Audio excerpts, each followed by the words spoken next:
로마서 1장 16절과 17절이 로마서 전체의 주제의 구절이에요. 네? 이 16, 17절을 꼭 기억하셔야 돼요. 꼭 붙잡아야 돼요. 여기에서 바울의 고백이, 이 16절은 바울의 고백이고, 그 고백 이면의 17절에서는 로마서 전체의 주제의 구절이 17절인데, 바울의 고백과 내가 복음 부끄러지 않아요. 이게 하나님의 능력이기 때문에. 그 뭐가 능력인데, 어떻게 능력을 덧입는데, 그 비결은 무엇인데, 답이 17절이에요. 믿음에 이르게 하는 구원의 비결, 오직 나의 의인은 믿음으로 말미암아 살리라고 하는 신구약 성경에 4번에 걸쳐서 쓰여진 이 말씀. 로마서 1장 17절은 하박국 2장 4절, 갈라디아 3장 11절, 히브리 10장 38절에서 4번 반복돼요. 하박국 선지자가 고백한 오직 나의 의인은, 이게 하박국 선지자 고백이 아니에요. 사실 하나님의 약속이에요. 하나님이 정한 때가 있다. 막 하박국 막 불평하죠. 세상이 이렇게 막 날뛰어 돌아가는데 살아계신 하나님 왜 그냥 가만 계십니까? 옛날 예수님 모시기 약 한 650년, 700년 전에 선지자인 하박국이 그렇게 하나님을 향한 불평을 했어요. 그러자 하나님이 나도 이 불의한 백성들 한다. 심판해 뿌리겠다. 어떻게? 바벨론의 백성을 통해서 이 불의한 이스라엘을 심판하겠다. 그러니까 하박국이 아니 소위 우리가 그런 표현이 있잖아요. 이렇게 강단 표현이 좀 없지만 못 묻은 게 나무랜다고. 바벨론은 악한 갈대우르 백성들은 더 악한 이방인인데 오직 악한 이방인을 데려다가 우리 이스라엘 민족이 잘못하는 건 맞지만 이런 우리 민족을 심판하십니까? 그게 하나님 모르는 방법이니까 이렇게 붙는 거예요. 가끔 그러죠?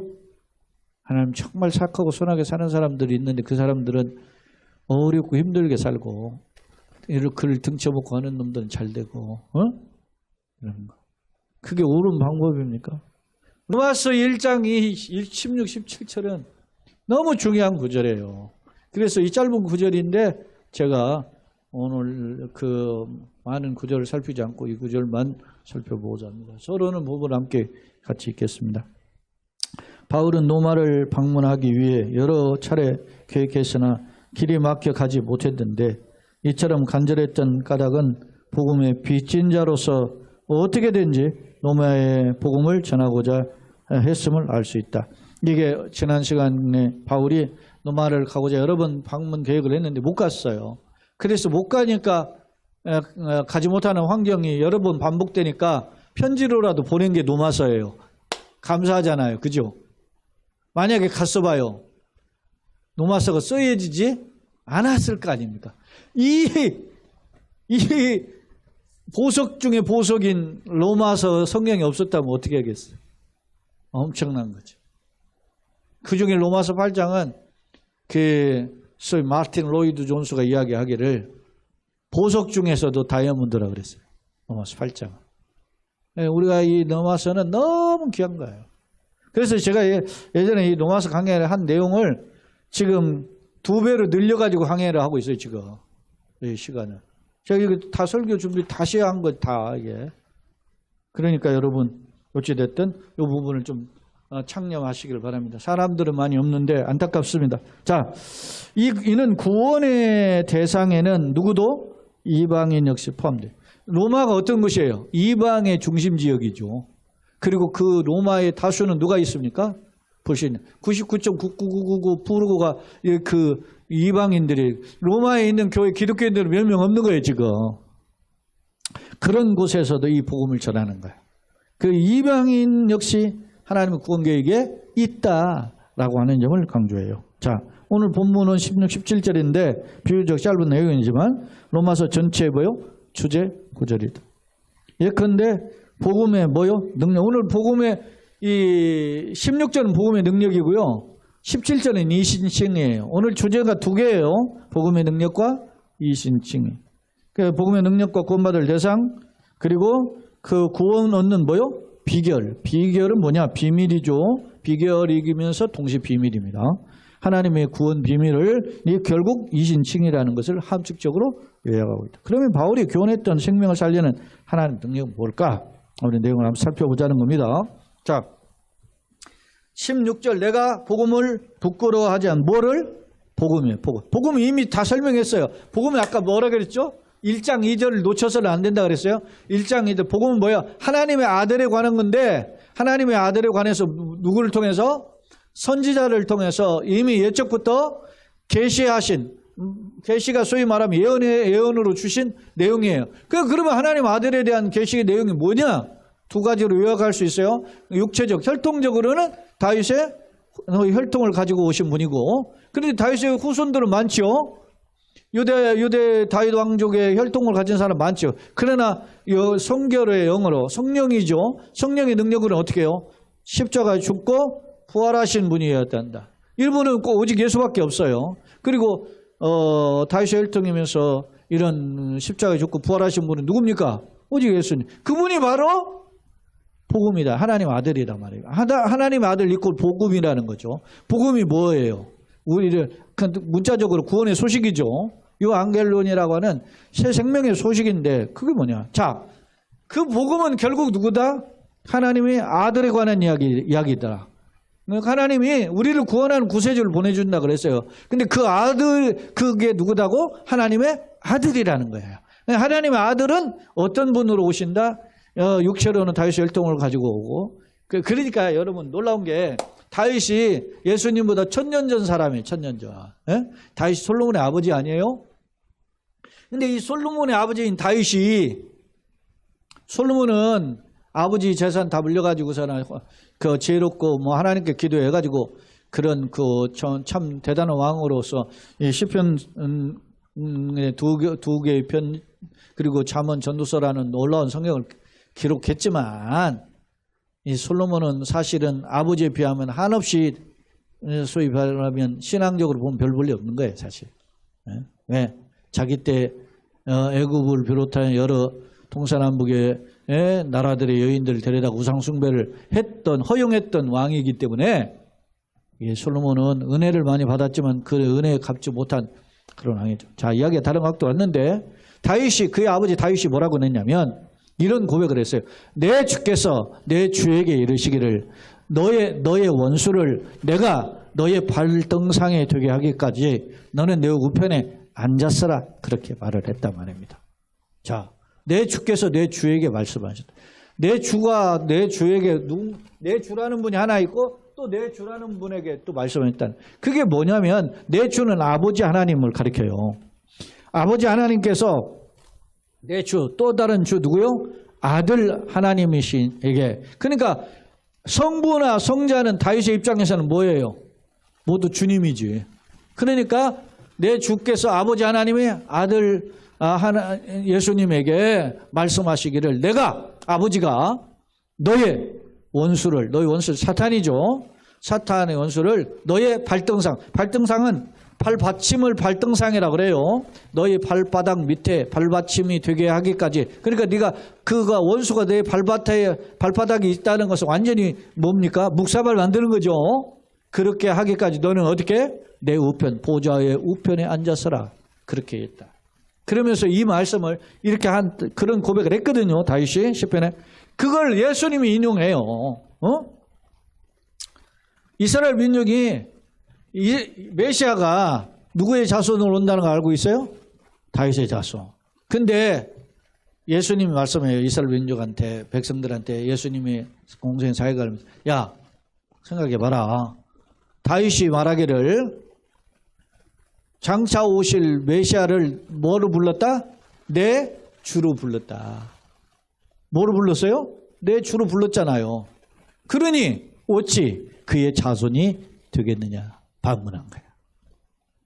하나님의 계획과 약속에 의해서 메시아가 누구의 자손으로 와요? 다윗의 자손. 그러나 다윗의 자손은 오지만 그는 다윗의 자손이 사실은 아니죠. 다윗의 누구예요? 주님이잖아. 주님. 할렐루야. 이게 성경의 패러독스예요. 이걸 어떻게 이성으로 이야기해?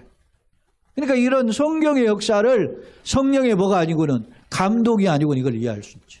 근데 1000년 전에 예수님 오시기 1000년 전에 그 다윗이 하나님의 이 구원 계획을 보고 그렇게 노래한 거야. 내 주께서 내 주에게 말씀하실 내가 너의 원수를 너의 발밑에까지 하게 하까지 너는 내 우편에 앉았으라. 그렇게 고백했다. 그러니까 다윗이 메시아 오기 전에 누구를 본 거예요? 메시아를 바라봤단 말입니다. 맛있는 사람이지. 예? 이게 성경을 연구하면 이런 놀라운 보화의 비밀들이 있는데 그걸로 알 수 있냐고. 요즘 드라마 제가 잘 거의 안 보죠. 뭐도 뭐 안 보는데 어찌다 이렇게 하나 밥 먹다가 보니까 드라마 하나 괜찮은 게 하나 있더라고. 그래가지고 제가 보는데 그 지성이라고 하는 배우가 나오는 커넥션이라는 이게 드라마가 스릴러로 아주 잘 만들어 놨더라고요. 그게 요즘 뭐든지 하나 봐도 사람 기대가 되잖아요. 아, 이거 다음 되겠는데 하고 갔는데 뭐 여러분 생각해 보세요. 세상 드라마도 아무리 좋은 재밌는 드라마도 한번 보고 나면은요 나중에 보면 별로 안 봐요. 왜? 그냥 다 알고 있는 내용이니까. 근데 다윗은 말이죠. 1000년 전에 살았던 다윗이 예수 장차 오실 메시아 언제 올지 모르죠. 1000년 역사적으로 보면 1000년 뒤에 오셨지만 언제 오실지 모르는 그 메시아를 향해서 이런 고백을 했어요. 자, 다시 와서 그 복음이에요. 자, 내가 복음을 뭐하지 않는다. 내가 누구예요? 바울이죠. 바울 사도가 복음 뭐하지 않는다? 부끄러워하지 않는다. 부끄러워하다 부정이죠. 않는다 부정이죠. 이중 부정은 강한 긍정. 그러니까 내가 이것을 나는 내가 복음을 자랑하노니 그런 뜻이에요. 소위 이 로마서 강해를 이게 이해하시려면 마르틴 로이드 존스가 쓴 로마서 강해라는 책이 있어요. 이게 1권부터 8권까지 있는데 그게 1장에서 8장 강해예요. 다 책이 이렇게 두꺼워요. 이 책이 너무 귀한 책이에요. 마틴 로이드 존스의 유명한 책 중에 산상수훈이라고 하는 산상설교의 책이 2권으로 되어 있는데 이렇게 한 500페이지 이상 되는 페이지가 2권으로 되어 있어요. 그러니까 첫 페이지는 5장, 6장, 7장을 그렇게 해석했다니까. 그러니까 저는 아무것도 아니지 설교하는 거 이게. 근데 마틴 로이드 존스의 책을 너무 어렵잖아요. 길고 논리적이고. 그러니까 이거를 너무나 한국 사람에게 잘 이해하기 쉽게 써놓은 책이 남북교회고 합동신학원 교수였던 박영선 목사가 쓴 하나님의 설복이라는, 제가 로마서 강해라는 책을 한 지 10여 권 넘게 봤는데 그 책 중에 제일 잘 강해를 잘 해놓은 책이에요. 이 하나님의 설복은 결국은 누구 책을 뵙겠냐면 로이드 존스의 책을 소위 엑기스화로 베껴낸 책이 이 박영선 목사의 하나님의 설복이에요. 제가 이제까지 성경 해석에 한국 사람 중에서 한국인 목회자들 중에서 성경 해석을 잘하고 논리적으로 잘 설득력 있게 설교하는 사람은 박영선 목사예요. 근데 최근에 제 친구가 전화가 왔어요. 한 몇 개월 전에 전화 왔었는데 저기 선수촌 아파트에 그 남북교에 있는데 그분 은퇴했는데 누구 후임 하는데 아들 일로 자기가 세우려고 자꾸 그러는 것 같다고. 박영선 목사도 좀 그렇다고 좀 친구 목사가 비판하더라고. 그러니까 참 존경하면서 하기가 어려운 거죠. 헤아려서 어려운 거죠. 자, 내가 복음을 부끄러워하지 않으니 아니하노니 이는 이걸 뭐라 한다고? 자랑하노니 그런 뜻이에요. 박연성 목사의 그 하나님의 설복의 책에도 이렇게 표현하고 있어요. 자랑하노니 그런 식의 표현을 해요, 이분이. 저는 그게 맞다고 봐요. 이중부정은 강한 긍정. 내가 복음을 자랑한다는 거예요. 깃발을 흔든다는 거예요, 이게 지금. 여호와 니시가 여호와는 나의 뭐요? 깃발. 자랑 흔드는 거죠. 여호와 니시 나의 승리란 말이죠. 막 흔들어대는 거예요. 내가 이걸 복음을 승리의 깃발처럼 나부끼듯이 자랑하노니 왜 그러냐? 왜 복음을 자랑하냐? 이 복음은 뭐예요? 이 복음은 모든 어떤 자에게? 믿는 자에게. 물론 이건 신학적으로 이 믿는 자에 대한 개념을 여러 가지로 이제 해석을 하지만, 그러나 저는 이건 포괄적으로 그냥 모든 누구든지 주의 이름을 부르는 자를 다 가리키는 표현이에요, 이게. 뭐 이건 신학적으로 디테일하게 들어가면 논란이 있는 이 믿는 자라는 개념인데, 왜냐, 칼빈주의 개념에는 예정론자라고 이야기해요. 근데 알미니안의 입장에서는 주님을 믿으니까 거기도 해당되는 거죠. 그래서 저는 그냥 포괄적으로 예수님의 이름을 마음으로 믿고 입술로 시인하고 구원에 이르잖아요. 그런 자들이에요. 그런 자들에게는 뭘 줘요? 구원을 주시는 하나님의 능력. 그러니까 복음은 이꼴 뭐라고요? 하나님의 능력이에요. 어떤 자에게 능력이라는 거예요? 믿는 자. 누구를 믿어요? 복음을 어떻게 해요? 이 복음은 모든 믿는 자. 어떤 믿음이에요? 하나님의 아들에 대한 믿음을 믿는 자죠. 예? 복음의 핵심이 누구죠? 하나님의 아들이죠. 자, 정리해 봅시다. 내가 복음을 자랑한다, 부끄러워하지 않는다, 내가 자랑하는데, 왜냐? 이 복음은 모든 믿는 자에 뭘 주시기 때문에 구원을 주신 하나님의 뭐요? 능력. 여러분, 하나님의 파워풀한 이 능력을 두나미스라고 하는 건데, 영어의 다이너마이트예요, 이게. 그러니까 다이너마이트와 같은 폭발적인 하나님의 은혜를 우리에게 부여주셨는데, 그게 뭐요? 구원이고 영생이란 말이에요. 구원을 주시는 능력이기 때문이다. 그래서 내가 복음을 뭐요? 자랑한. 그 복음이 뭐였어요, 아까? 하나님 아들에 대한. 하나님 아들은 누구예요? 육신 다의 절통, 그리고 또 성령으로는 뭐요? 십자가에 죽었고 부활하신 분이다. 그게 복음이에요. 그러니까 우리가 뭘 이야기해요? 예수 십자가와 부활을 이야기하죠. 기독교 상징은 뭐죠? 십자가와 부활이에요. 많은 사람들은 십자가라고만 얘기하는데, 십자가는 내 죄를 대속한 것이고, 부활은 그런 죽음에서 우리를 영원히 사는 영생의 길로 열어놓은 게 부활이에요. 그러니까 기독교의 핵심은 두 가지죠. 십자가와 부활이죠. 십자가만으로는 정확한 복음을 대변을 못해요. 그래서 no cross, no crown이라고 하잖아요. 십자가 없이는 부활이 없는 거죠. 그러니까 크라운이는 영광이잖아요. 그 영광은 부활이란 말이죠. 그러니까 기독교 복음을 해가면 십자가와 부활임을 보여줘요. 그래서 이 복음을 내가 자랑하는데, 모든 믿는 자에게 구원을 주신 하나님의 능력이다. 그럼 그 모든 믿는 자가 누구냐? 대상이 누구라는 거예요. 먼저는, 옛날 개혁성경에는 첫째는 그렇게 했는데, 무선적으로 그런 때, 먼저는 우선적으로 그런 뜻이에요. 우선적으로는 유대인이고요. 그 다음에는 누구요? 헬라인이다. 이 말은 당시에 이스라엘이나 유대의 관점에서 볼 때 사상을 그게 두 가지로 분류를 해요. 하나는 헤브라이즘과 헬레니즘, 이렇게 분류하는 거죠. 헤브라이즘은 히브리적인 사고의 시오니즘이죠. 그러니까 하나님을 믿는 사람들에 대한 사고죠. 헬레니즘은 뭐예요? 이방의 당시 로마의 사회가 어디를 이어받았죠? 헬라 제국을 이어서 정복하고 이어졌잖아요. 기원전 한 60년경에 이제 헬라 제국이 등장하게, 헬라 제국은 그 이미 사분오열되고, 그 로마가 이 헬라 제국을 이제 이어서 세계를 제패하는 나라로 등장하는 게 기원전 한 60여 년경 아니겠어요? 그때 당시는 말이죠. 로마 제국이 소위 말하면 소위 삼두 정치 해가지고 원론 중심으로 해서 그렇게 해서 벌어진 했는데, 그 삼두 정치의 한 사람이 누구예요? 줄리어스 시저 아닙니까? 시저가 말이죠. 자기가 자칭 황제로 칭하면서 됐어요. 그러니까 로마 역사를 보면은 시저란 말이 황제라는 뜻인데, 시저는 자칭 황제지 초대 황제는 시저가 아니에요.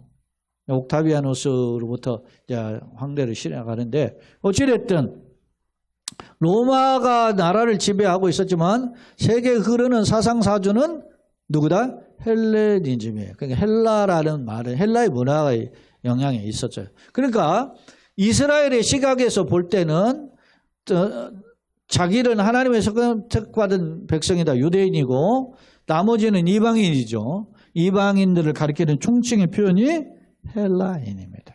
자, 그런데 구원이 놀라운 거죠. 유대인들의 생각에는 자기 구원이 누구에게만 있다고 생각해요? 유대인에게만 있다 생각해요. 그런데 바울은 뭐요? 그 대상이 먼저 유대인에게 주셨을 뿐 누구에게도 이 구원의 하나님의 능력인 구원의 복음을 주셨어요? 헬라인에게도 주셨다는 거예요. 놀라운 거죠, 이게. 그러니까 바울의 이 한 구절에도 16절에도 구원의 대상이 어디까지 있는지를 알 수 있는 거예요. 응?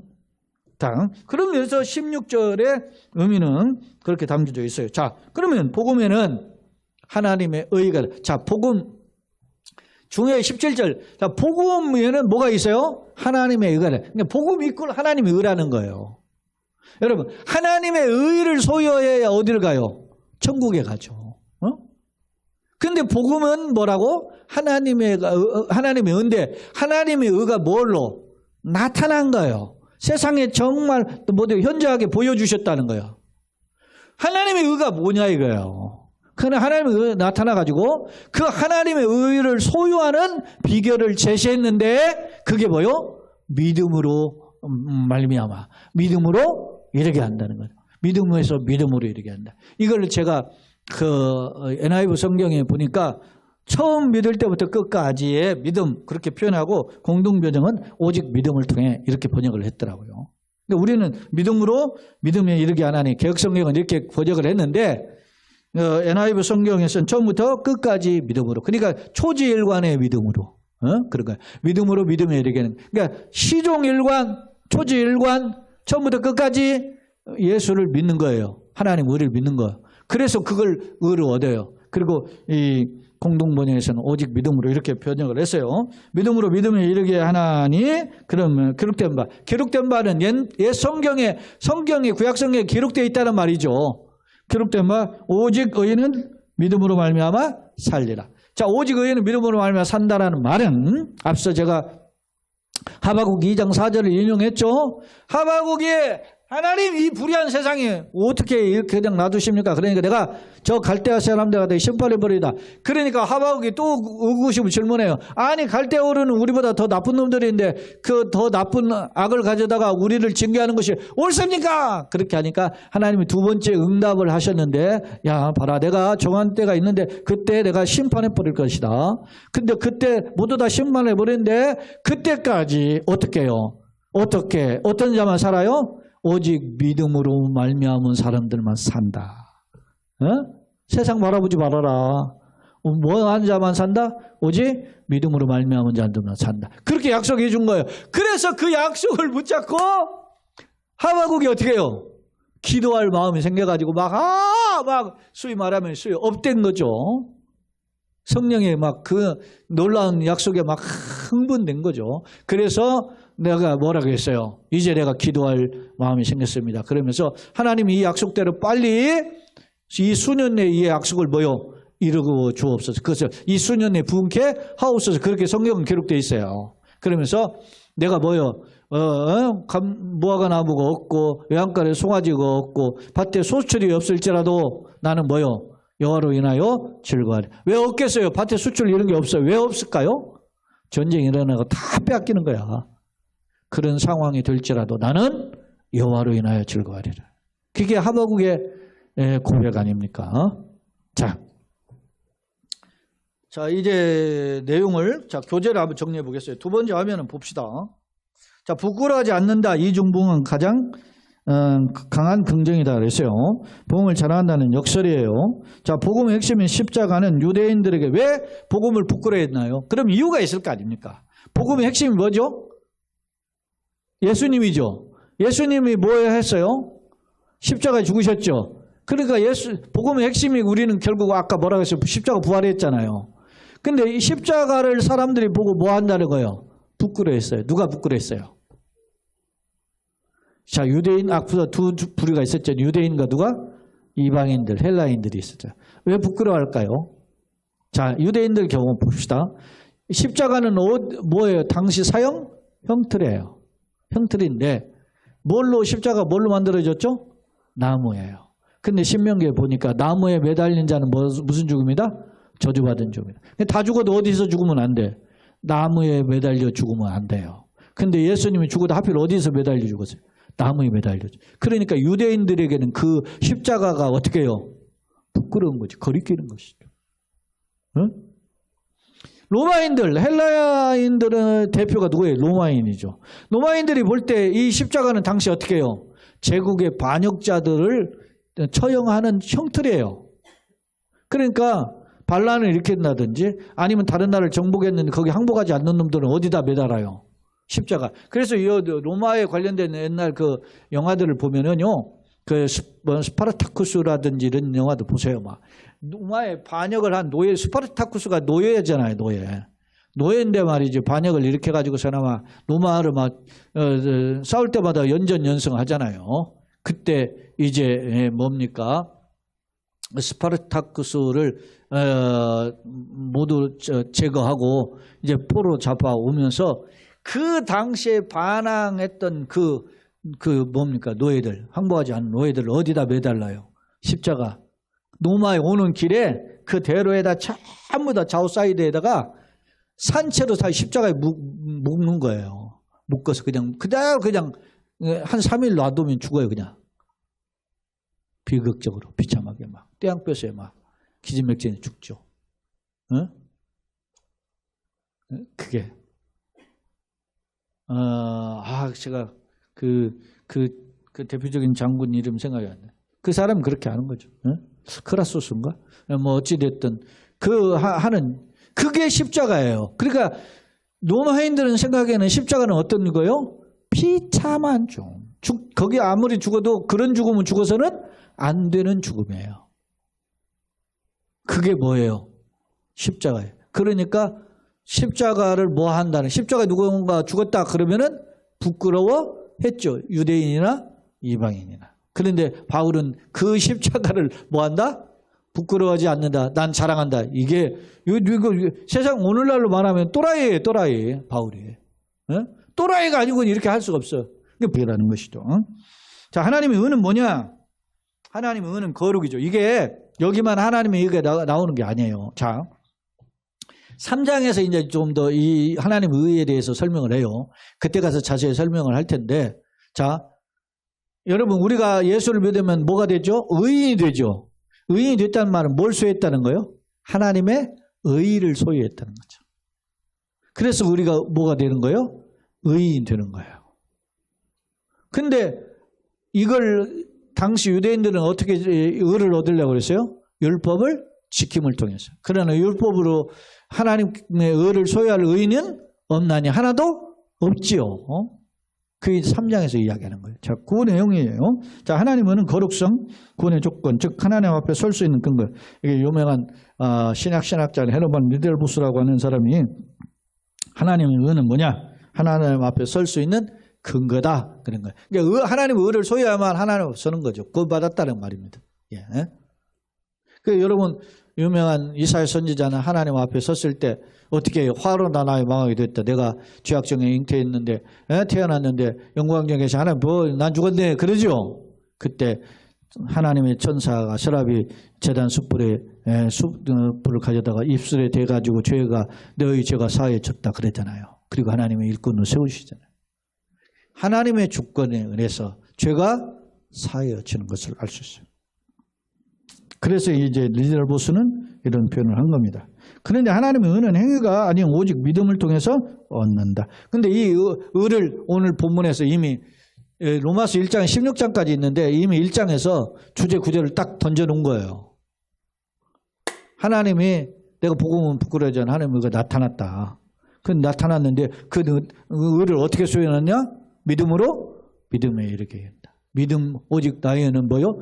믿음으로 말미암아 산다. 영생한다는 거죠. 믿음으로 구원받는다. 이게 그게 구약의 하박국 2장 4절, 오늘 신약에서는 로마서 1장 17절, 그리고 갈라디아 3장 11절. 여러분 주제가 성경의 주제가 같은 성경이 있어요. 그게 뭐예요? 로마서와 갈라디아서가 주제가 같아요. 갈라디아 6장은 작게 되어 있지만 갈라디아 교회인들에게 바울이 쓴 편지 중에 그 주제가 뭐예요? 이신칭이에요. 똑같아. 그 중에 갈라디아 3장 11절이 이 믿음으로 말미암아 산다라는 말씀을 해요. 그리고 앞서 히브리서 10장 38절에 또 나와요. 자, 그래서 하나님은 행위가 아니고 오직 믿음을 통해서 얻는다. 이게 바울의 신학 13권의 바울에 써 있는 핵심이고 성경의 뭐요? 핵심이에요. 자, 나타났다는 게 아포칼립스 테레인데 아포칼립시스가 소위 말하면 계시잖아요. 계시가. 예? 여러분 들어보셨죠? 잊어버렸겠지만 아포칼립시스라는 말이 계시예요. 어? 감추온 것을 드러나 보이는 게 하는 것이 계시잖아요. 그러니까 이 아포칼립테다이는 하나님이가 계속적으로 나타났다라는 겁니다. 어떻게 나타났어요? 십자가와 부활로 나타난 거죠. 예수 그리스도로 나타났단 말이에요. 근데 그것을 이제 어떻게 해요? 우리가 소유해야 되는 어떻게? 믿음으로 믿음에 이르게는 처음부터 끝까지 믿음으로 우리가 그걸 소유하는 것입니다. 오직 의인은 믿음으로 말미암아 살리라 하는 말은 하박국 2장 4절의 인용인데 창세기 15장 6절, 갈라디아 3장 11절, 히브리서 10장 30절. 창세기 15장 6절은 아브라함이 의된 근거를 설명하는 게 창세기 15장 6절이에요. 아브라함이 하나님을 뭐라고 했어요? 믿으니. 하나님 말씀 믿었다는 거예요. 그 약속을 믿으니 이것을 그의 의로 여기셨다. 창세기 15장 6절이에요. 자, 세 번째 화면입니다. 복음의 능력, 이신칭 오늘 두 가지죠. 첫째, 복음의 능력 뭡니까? 예수를 그리스도로, 예수는 메시아 구세주로 믿는 자에게 구원을 주시는 게 하나님 뭐라고? 능력이에요. 그게 복음의 능력이에요. 먼저는 이것이 누구에게 줬어요? 유대인에게 줬는데 유대인이 이걸 어떻게 해요? 몰라봤죠. 예? 예. 그래서 예수님 말씀에서 그게 나타나죠. 거룩한 것을 개나 뭐에게? 돼지에게 주지 말아요. 어리석은 자에게 뭐죠? 영적 무지죠. 계시되었고 헬라인 이방인에 알려졌다 말입니다. 그래서 제가 옆에 있는 성경 구절 적어놨죠. 로마서 10장 13절, 요엘서 2장 32절, 사도행전 2장 21절. 이거는 터보다 같은 구절이에요. 세 구절이에요. 이것도 중요한 말씀이에요. 이 구절들이 다 뭐냐면 누구든지 주의 이름을 부르는 자는 구원을 얻으리라. 이게 로마서 10장 13절, 요엘서 2장 32절, 사도행전 2장 21절. 이게 전부 다 같은 구절이에요. 이게 아주 중요한 구절. 성경에 같은 구절이 몇 곳 반복되어 있는데 이 말씀은 너무 중요하죠. 요엘서 2장 32절은 원래 처음 기록된 거죠. 이게 장래 이런 일이 벌어질 것이다. 누구든지 주의 이름을 부르는 구원을 얻는 길이 열릴 것이다. 지금 바울은 로마서 10장 13절이잖아요. 로마서 10장 10절 그 유명한 구절이에요. 뭐예요? 로마서 10장. 마음으로 믿어 의에 이르고 입술로 시인하여 구원에 이른다. 마음으로 믿고, 마음 인격이죠. 인격으로 믿고 의에 이르고 입술로 시인하여 구원에 이른다. 내가 소위 신앙 고백을 하는 것이 구원에 이르는 확증인 거예요. 내가 예수를 나의 구주야 하나님 고백합니다. 그런데 그 사람이 뭐 했다라는 증거라고? 구원받았다는 증거예요. 할렐루야. 그런데 그 대상이 누구라는 거예요. 13절에서. 10장 10절에 그렇게 이야기하고 13절에서 누구든지 주의 이름을 부르는 자는 구원을 얻으리. 누구든지라고 써야되죠. 그러니까 여기 오늘 본문에 나오잖아요. 앞서 모든 믿는 자에게 구원을 주는 하나님 같은 맥이잖아요. 이걸 뭐 신학적으로 칼빈주의 알민주의 조금 다투기는 있지만 여기 모든 믿는 자라는 거예요. 그 다음에 이제 이신칭 이는 한자로 써 이자요. 어조사 이자예요. 믿을 신자예요. 그러니까 한자는 두 개의 단어를 해석할 때 항상 뒤에 걸 먼저 해석하고 앞에 걸 하는 해게 한자 해석의 순서예요. 그렇게 보면 아마 90%는 그렇게 다 해석이 돼요. 그러니까 이신 어조사 이자예요.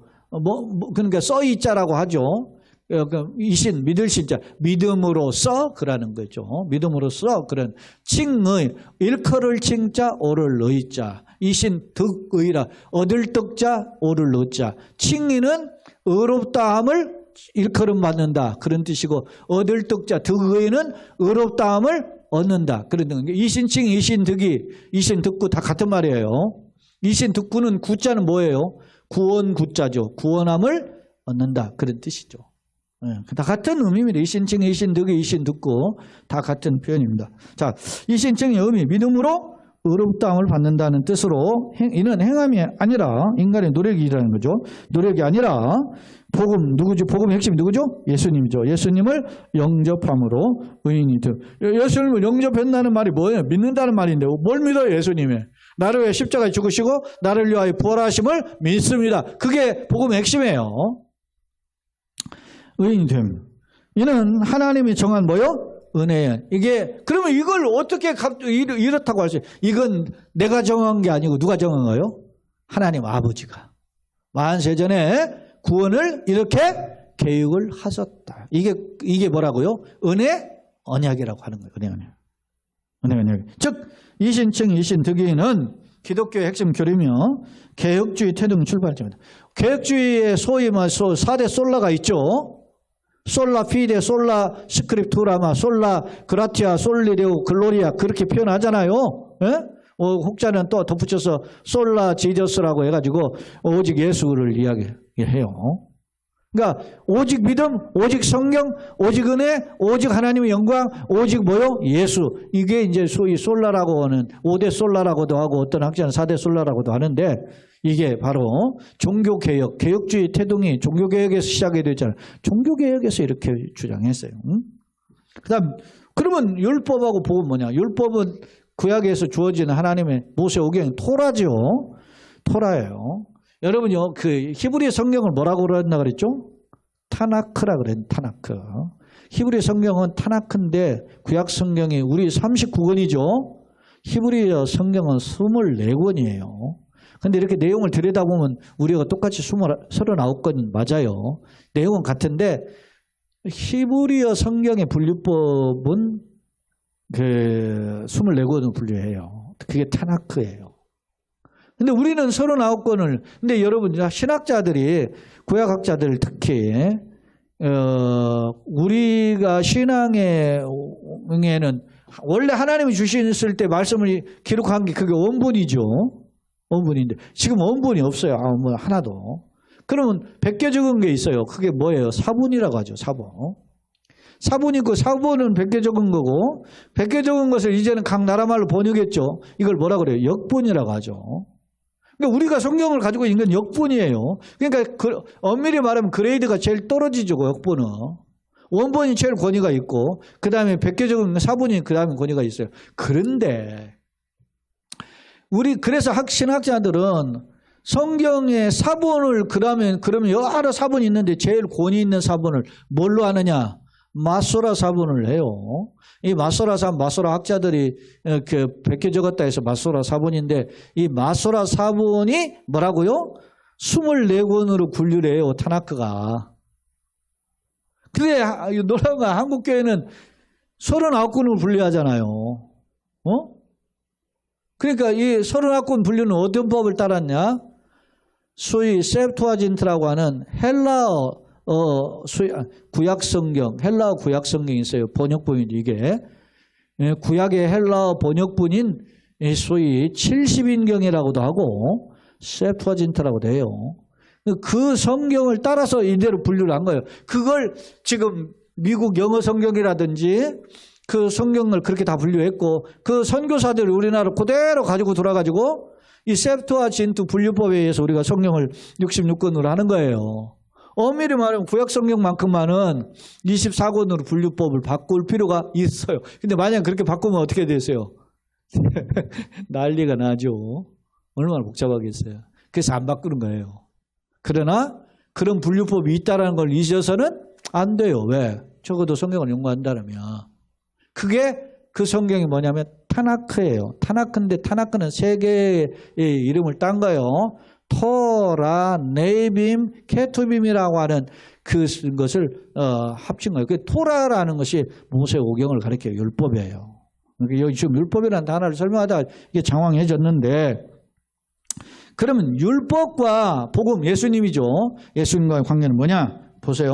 대립적 관계가 아니라 계시에 보여 점진성 측면에서 밀접하게 연결되어 있다. 예수님이 그렇게 말씀하는데 내가 율법에는 선지자를 폐하러 온 게 완전케 하려 왔다. 똑같아요. 예컨대 율법은 선한 것이며 하나님을 비춰주고 동시에 이를 행하면 구원 얻어요. 그러나 문제는 어느 인간도 이 율법을 행할 수 있는 인간이 없죠. 때문에 율법은 인간의 무능력을 내가 죄인인 걸 보여주고 동시에 누구를 비춰줘요? 나를 구원하실 구세주 누구? 메시아로 그분이 누구요? 예수님이라는 거요. 그러니까 율법은 우리를 예수님께로 인도하는 뭐라? 가이드, 안내자다. 소리 말하면 셀파니까 셀파. 예? 그런 거예요. 교훈. 복음 예수는 영생의 약속을 믿는 자에게 구원을 주신 하나님 뭐요? 능력입니다. 그러니까 복음은 예수님이죠. 예수님은 하나님의 능력이라는 거예요. 하나님의 파워풀한 능력이 나타났어 이 세상에. 그게 인카네이션으로 나타났고 그분이 어떻게 해요? 이 세상에 오셔서 30년 사시고 공생에 3년을 사는 동안 십자가 지으시고 부활하셨고 이제는 승천하시고 약속대로 다시 오셔요. 어떻게? 재림주로 심판주로. 결론입니다. 당시 로마 제국은 세계의 중심지였으나 하나님 알지 못한 물론 도덕적으로 어떻게 부패했죠. 때문에 바울은 자신이 세우지 않았지만 로마의 믿음의 형제들이 있음을 감사하면서 그들을 만나길 소망하면서 구원은 어떻게 받는 거지? 교훈했던 것이다. 주목할 점은 바울은 구원하는 비결을 유대인은 이방인은 오직 누구? 믿음으로 얻게 됨을 이신 칭이죠. 역설했다는 점이다. 즉 믿음이란 인간의 노력이 아니라 하나님의 계획과 약속을 뭐요? 영접 믿습니다. 내가 받아들입니다. 인격적으로 받아들이는 것이 믿음이에요. 믿음이에요. 그것을 이제 성경 구절 적어놨어요. 자, 바울은 생명 구원의 기쁜 소식을 증거하기 위해 불타는 열정 로마에 편지를 했고 온 세상을 어떻게 해요? 누군가 1차, 2차, 3차 전쟁 심지어 막 자꾸만 소바나까지 가려고 했었던 거죠. 나는 하나님의 선물인 구원의 감격에 사로잡히는가? 아직도 썩어질 것만 초과하는 어리석은 자들에게 예수 생명을 바로 전하고 그들에게 생명을 살리는 통로로 우리가 살아가기를 예수님의 이름으로 축원합니다. 아멘.